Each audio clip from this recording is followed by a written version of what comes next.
បាទជំរាបសួរពុកម៉ែបងប្អូនស្វាគមន៍មកកាន់ Channel របស់ខ្ញុំបាទហើយថ្ងៃនេះផងដែរខ្ញុំមកចៀនពងទាជាមួយនឹងសណ្ដែកបណ្ដុះ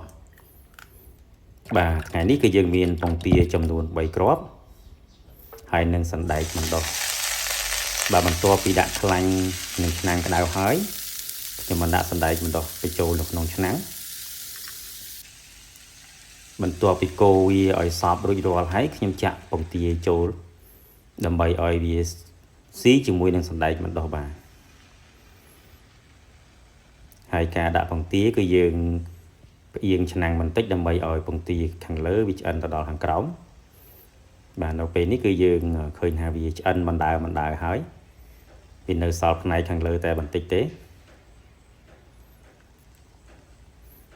បាទអញ្ចឹងយើងដាក់រងចាំឲ្យវាឆ្អិនសព្វសាច់ហើយទើបយើងត្រឡប់សណ្ដែកបណ្ដុះយើងត្រឡប់ចូលគ្នាតែម្ដងបាទពេលនេះយើងឃើញថាវាឆ្អិនសព្វពីលើហើយបាទ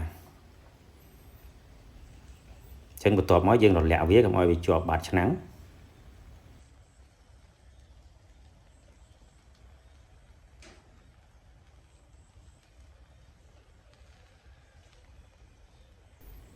បាទពេលនេះយើងរួចរាល់អស់ហើយបន្ទាប់មកទៀតគឺយើងត្រឡប់វាឲ្យចូលគ្នាដើម្បីឲ្យឆ្អិនសណ្ដែកបណ្ដុះផ្នែកខាងលើបាទអញ្ចឹងវីដេអូរបស់ខ្ញុំថ្ងៃនេះគឺមានតែប៉ុណ្្នឹងទេសម្រាប់ជាការកម្សាន្តបាទហើយសូមអរគុណសូមជម្រាបលា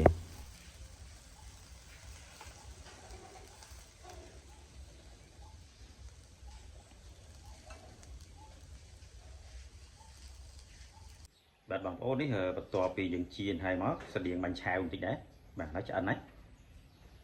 ហូបយកមក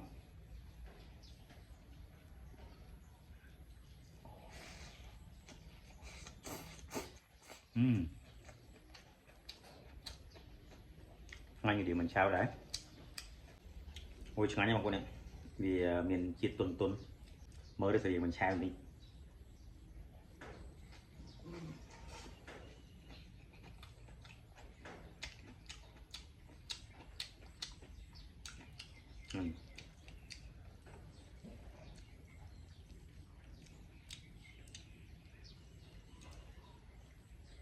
នេះហូបដូចហូបបាញ់ឆាវ